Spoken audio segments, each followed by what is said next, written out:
in Nevada, it has to be on the ballot twice to amend the Constitution. This was a constitutional amendment. In 2022, the vote yes for ranked choice voting open primaries, people spent $22 million, and it passed by 7%. But no one pushed back. And I realized that we got to do something. This can't happen. It's just too confusing when I looked into it. So Nevada Policy stepped up, and we reversed it in 2024. We defeated it by 6.5%. Nice. Didn't spend a lot of money. And we did it with some of the same grassroots techniques. I went out to a lot of different groups, organizations. Republican clubs are big in Nevada, different county organizations.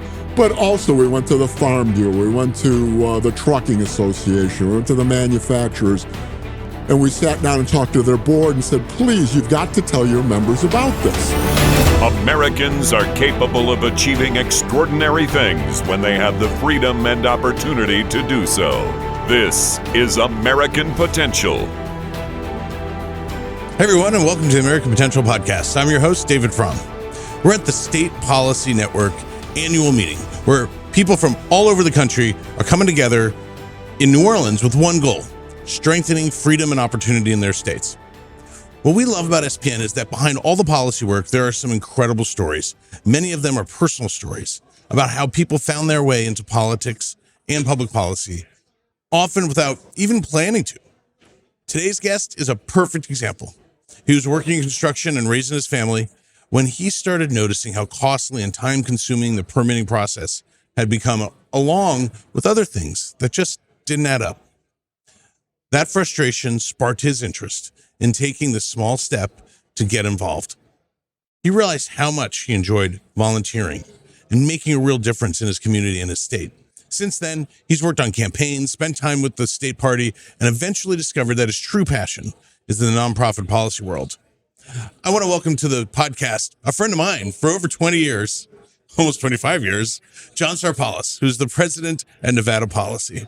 John, it is so good to talk to you. It's great to see you too, David. And we do go back quite a few years and did some wonderful things together. We did? Yeah. I actually feel kind of blessed that I was a little bit at the early stages of your moving into, fighting for the policies that you think, make people's lives better and make America great. And I just, you saw me as a young staff person. I saw you as a guy, working in general contracting, real estate, just earn a living for your family, but like seeing your passion on your probably unpaid side job at the time, which was helping out. Absolutely an unpaid side job. Yeah. I remember, but you're enormously, you brought an enormous amount of enthusiasm to the team, which everyone loved, and to the Grassroots, and to see it kind of become the way that your career went is really cool.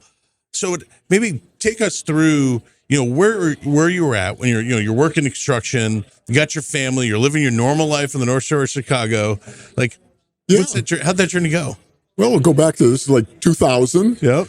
And I was a construction contractor, and I was just frustrated with building permits and constant changes and ideas by building inspectors. They weren't the actual code, just things they were dictating. What really frustrated me was some of the corruption. It was legal corruption. It was if you were not donating to the right candidates, then they would hassle you in getting your permits. And that just frustrated me. I just thought that's wrong. This is not America. Come on, that's not how it should be. And I got involved in some campaigns, and the first couple I lost. But then when I met you was when we turned it all around, because I had wised up through my losses. I learned a lot of great lessons, but I was just a volunteer. I had some friends, and a friend of theirs was running for Congress in 96 on the North Shore of Chicago area and in the suburbs. And it was a heavy Democrat area, but also it was poorly represented. The incumbent didn't even live in the district anymore. He lived in Florida. He'd been in for, I believe, like 42 years. Huh. And it was just like a travesty. No one's representing this district. So we went after him, and we lost badly. But what I realized was why we lost. We lost because we didn't have good grassroots organization.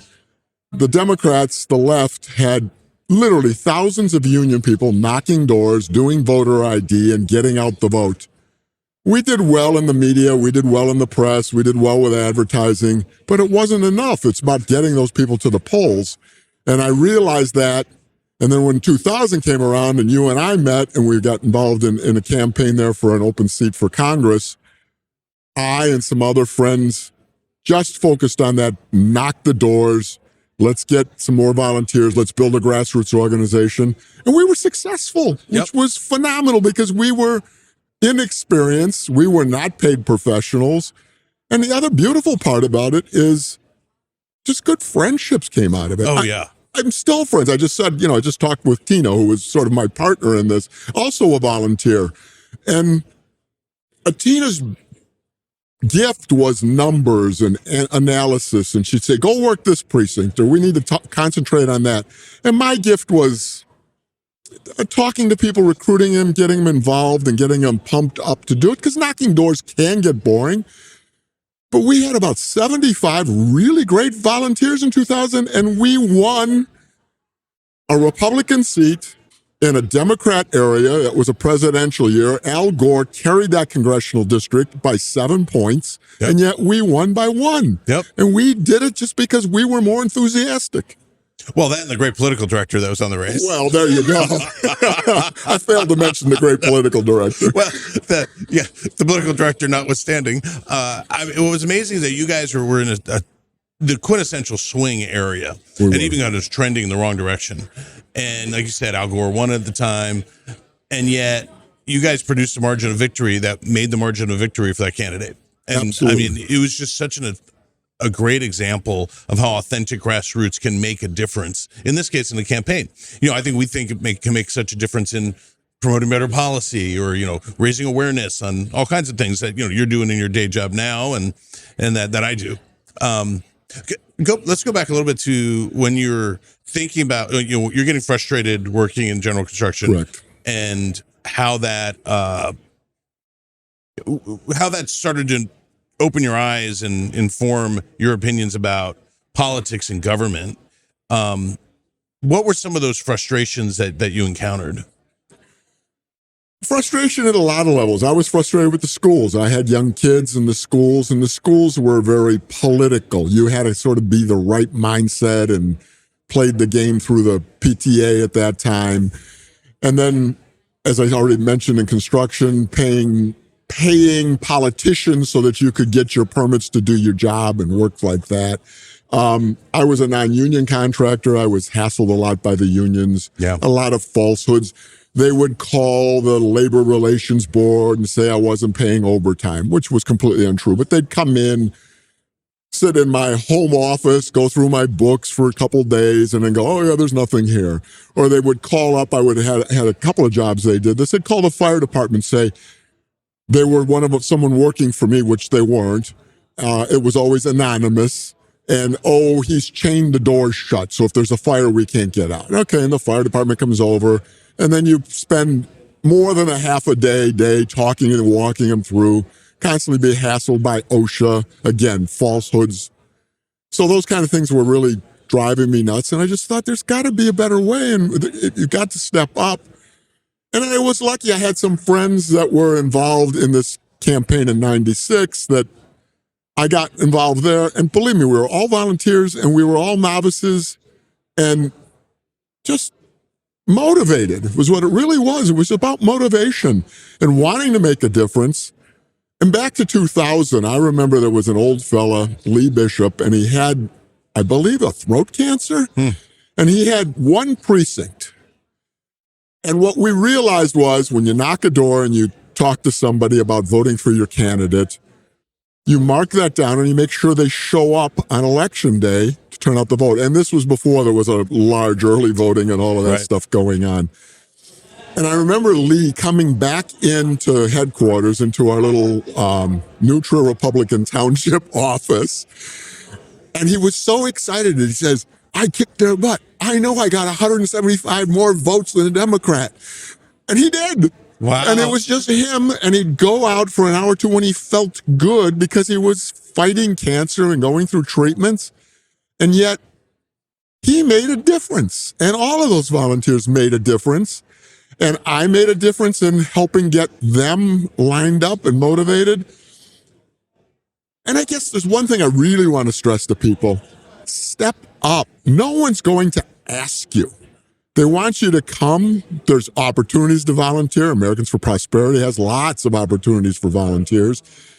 But then when situations arrive or you see a need, offer to fill the need and offer to help guide others. I always thought it's more leveraged if I can help other people to get started knocking doors, because then I got 10 people knocking doors, not just me, who would knock 3 or 4 precincts himself anyway. Yep. And also everyone's got their gift. So find out what the gift is. Maybe they want to make phone calls. Maybe they want to knock doors. Maybe they want to host an event. Maybe they want to be the campaign treasurer because they have accounting background. There's all kinds of roles for everybody. And if you want to make it a better world, you've got to step up. Yeah, it's about getting involved. One of the things that I thought you were, I worked in campaigns for a long time, worked in advocacy, public policy for a long time, longer than I like to admit, almost 30 years now. You're one of the best I've ever seen at motivating people and drawing people in and calling out their individual gifts and saying, hey, you can contribute in this way. What you're here to offer, I want. And I also think like what you've seen, and I think what people in our movement could really benefit from is seeing that everybody has something to offer. Actually, I mean, just societally, seeing like the intrinsic value and dignity in everyone, but also, hey, you have something to offer. And in the public policy space, it's like, how can we get you involved? Because everyone who was knocking doors for you then, they had a why. They had a reason why they wanted to be part of that, why they wanted to go and spend their 3 hours knocking on doors, getting the doors shut in their face, having uncomfortable conversations with their neighbors for a greater good. And all of them, it varied as to why they were doing that. And I think that's, people who can tap into that is, I think that's really a gift, and it's important, but it's also important for those of us who are, some sitting on the couch kind of going, well, I can't do anything about this. It's like, well, you can't from your couch, well, unless you're on social media, maybe, or make phone calls. But you metaphorically getting up off the couch and volunteering or getting engaged with something worthwhile. Maybe it's not even politics or public policy. Maybe it's just something charitable. I mean, that's how we make the world better. And so, in the context of this, in the political involvement, I thought it was great to watch early in my career to see this authentic grassroots movement take off to, in this case, to win an election. So how did you then move into professional political work? So I would be a construction contractor full time during non-election years. And during an election year, I would take less work. And I would volunteer afternoons, evenings, weekends, and work on the campaigns. Mornings, I'd still do construction, just start a little earlier and, get the crews going and everything like that. And then I was doing that for quite a while, maybe 6 years. And then I had such success in winning elections in the Democrat North Shore suburbs of Chicago. Back to the team, it was the same group of volunteers knocking doors every session. I mean, we just got better and better. And by the way, there's also a camaraderie and friendships. My wife would always say, "Oh, you're going up to the clubhouse tonight." What it was our little headquarters. But yeah, it was a clubhouse. We hung out. We liked to talk to each other, be together.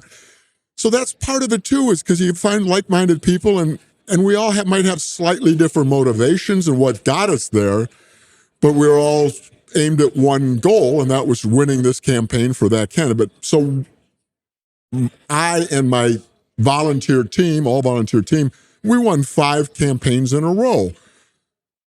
Congressional, state rep, mayor. We won by 2 votes for mayor. Really? I didn't remember that at all. This was Tolbert Chisholm and Kenilworth. Yeah. Oh, yeah. Landslide, we called them after that, because it's just 2 votes. But again, it was about knocking doors, doing those things.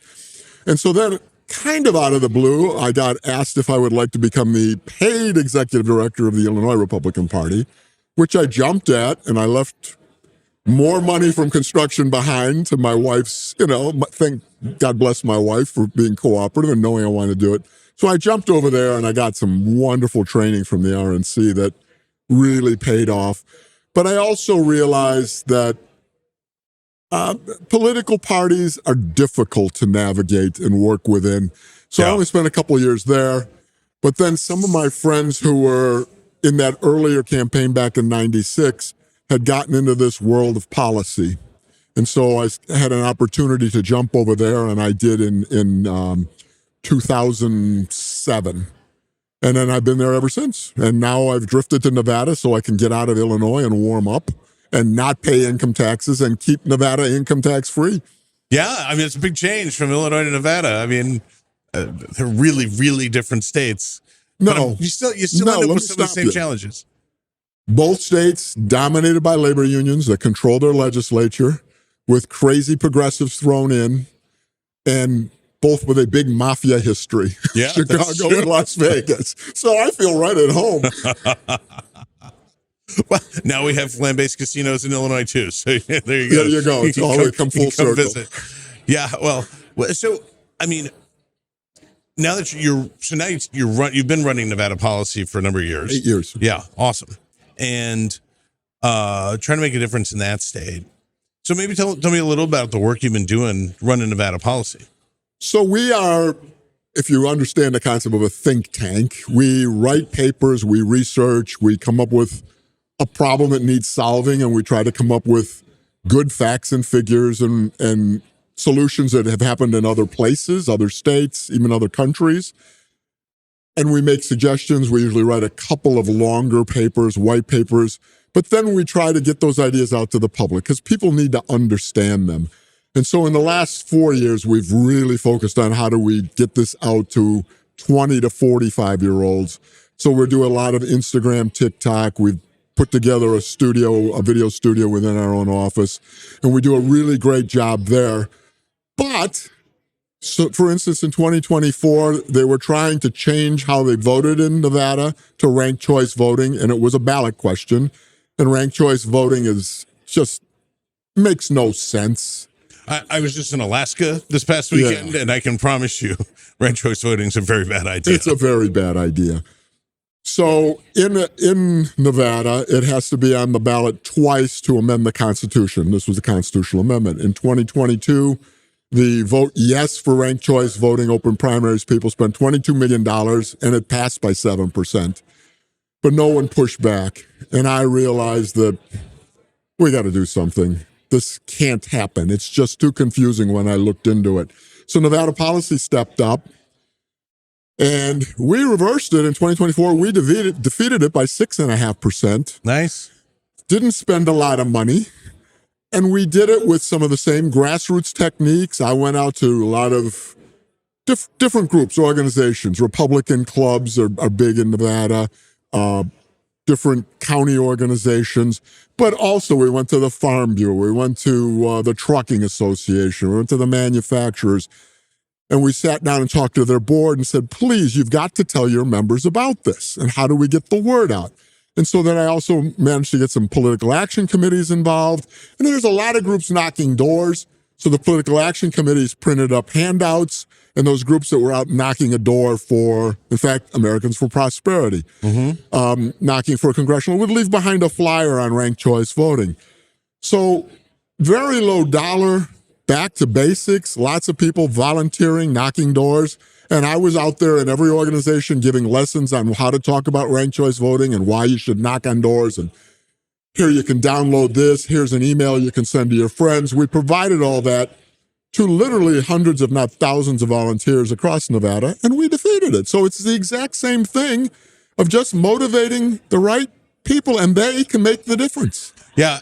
What strikes me, John, is that even though you're the chief executive of a major think tank in Nevada, what you were doing as a construction guy full-time, but in your spare time as really an organizer, someone motivating people to go and take their gifts and try to make a difference in a political race or in public policy. I mean, it's the same job. You're doing it at a different venue in different scale, but like you're bringing the same skills, the same, motivating people, calling out their talents, and then trying to apply them to the larger effort and trying to get better results. at the end of the day, you're fighting to make people's lives better. I mean, I don't know, talk a little bit about like, all right, yeah, I know you didn't like what you saw when you were working in construction, but you're not working in construction anymore for a long time. So like, what keeps you motivated to try to pass good policy and affect people's lives? Well, I currently live in a state, Nevada, that's very gerrymandered, and the labor does control our state legislature and therefore controls the laws in our state. And number one, the terrible disservice we're doing to children. We're losing generations to bad schools. And Nevada has some of the worst schools in the country. We have very little school choice. We have a few charter schools, but the unions keep trying to starve the dollars that go from the state to that. We had an opportunity scholarship for lower income children to get scholarships through a very great system that went to a private granting organizations that would decide which kids got the scholarship. And of course, the teachers union in Nevada kept fighting to cut that funding. Right. And so they've cut it in more than half over the last couple sessions. These kids deserve better. Our public school system does not fit the one size fit all. Or that doesn't work. One size fit all doesn't work. And I just think that there's so many choices that people and parents would like. Nevada, the largest shift is second shift, 4 to midnight, because everyone works in hospitality. They're servers or bartenders, they're waiters. Why don't we have schools that match the parent schedule that goes second shift so you can drop your kid off at school at 4 o'clock on your way to work and pick them up at midnight? The kid can learn to sleep the same hours you do. Why wouldn't that better serve parents? And that's just a simple idea. That's not even getting into what they're being taught. But we need more trade schools. We need more schools that, again, find what the gift is of that individual or that child and help grow their gifts and let them fit the mold versus forcing them. I was a kid who shouldn't have sat at a desk all day. Right. Hence why I'm out in the field trying to motivate people. These things show up early in people. So why do we have schools that do that? Well, yeah, I mean, our mantra has been, and we've talked about it a lot. We have a lot of great guests on the show who really talk about the idea that, education really needs to be about what the parents believe is best for their kid, and hopefully money can follow that. I mean, but we need to trust parents to know what's going to be best for their kids and be able to call that out.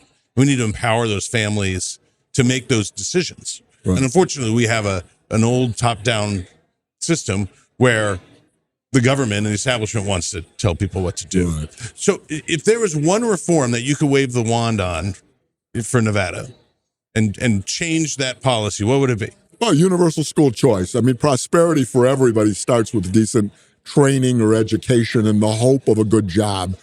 And then the second wand is regulation. You've got a young person, they're excited about life, they want to do something, and they've got to get permits and they've got to get licenses and they've got to follow a lot of rules and regulations that hem you in. And Nevada was a state based on, we didn't have a lot of laws and rules, and therefore we had casinos and easy divorce and we were built on freedom, and yet we've lost that. We are, again, on the bottom rankings for reciprocity and licensing. Just because you have a license to cut hair in one state, you can't move it to Nevada. You got to go back to cosmetology school, things like that. So it's about the freedom for you to prosper, for you to grow. And I've been lucky and blessed and, pushy enough to go do it. And for those who are a little less pushy, we need to help free it up so they can get there. Yeah. All right, I was going to make that my last question. I have one more. You made a major career change. Yes. In your life. And that's scary to a lot of people. And there's probably people listening to this, watching this, who have thought, man, I would love to do something else. I have a passion for something else. But, the money, the responsibilities, that kind of change, just it's too much. What would you say to them? Trust your gut. I gave up a very good living for less money. But I love what I do, and I truly feel the hand of God got me here. I mean, I've had so many experiences in my life that made no sense, disjointed, but put them all together for what I'm doing now. They were all the perfect training for where I am. So, I mean, I spent 60 years in the wrong job, and now I finally have it. Right.